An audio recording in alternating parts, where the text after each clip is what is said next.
नमस्कार मु दिग्वी आपन स्वागत करछि मो चैनल को। आपन यदि हम चैनल को सब्सक्राइब करना ताल जल्दी सब्सक्राइब करंतु पाखे थिया बेल आइकन बजांतु कारण तले नवा वीडियो अपलोड करबी ता नोटिफिकेशन आपन प्रथम पाइ पारे एवं वीडियो को प्रथम देखि पारबे।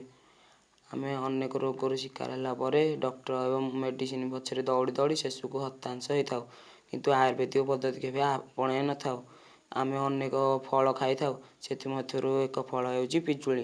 पिजुली गछरे अनेक आयुर्वेदिक एवं औषधीय गुण लुचि रहिछि। पिजुली पत्र सेवन करिया द्वारा अनेक रोग भल होइथाय एवं पिजुली जेमिति खाइबा को आम पार्टी की स्वादिष्ट सेमिति आम शरीर प्रति अनेक फायदा एवं लाभ उपकारिता मध्य रहिछि। तो ए वीडियो रे पिजुली औषधीय गुण विषय रे मु आपनको कहबी। तो वीडियो टू देरी न करी चलंतु जल्दी स्टार्ट करिवा। पिजुली पत्र सेवन करिया द्वारा आमर ओजन वृद्धि आयत्तर रखि पारिबा।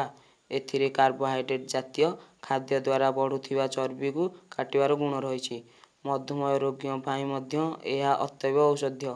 गवेषक माने जानिबा को पाइछंती जे पिजुली पत्र रे रक्त रे बढ़ुथिबा शर्करा भाग को कम करिवार शक्ति रहिछि। कोलेस्ट्रॉल स्तर मध्य पिजुली पत्र खाइबा द्वारा कम हो जाय थाए। गवेषक माने कहवा कथा हैला लगातार 3 मास पर्यंत पिजुली पत्र रस पीवा द्वारा शरीर रे समस्त खराब कोलेस्ट्रॉल कम हो जाय थाए। डायरिया हेउथिले पिजुली पत्र बट्टा पीवा द्वारा या आयतरे रखि पारिबा। जदि आपनको डायरिया हेउछि तेबे पेजरे पिजुली पत्र पकाई गरम करी 3 को 3 थर पीले या मध्य भल होय थाए। उत्तम हजम प्रक्रिया पाई पिजुली पत्र अत्यंत भल।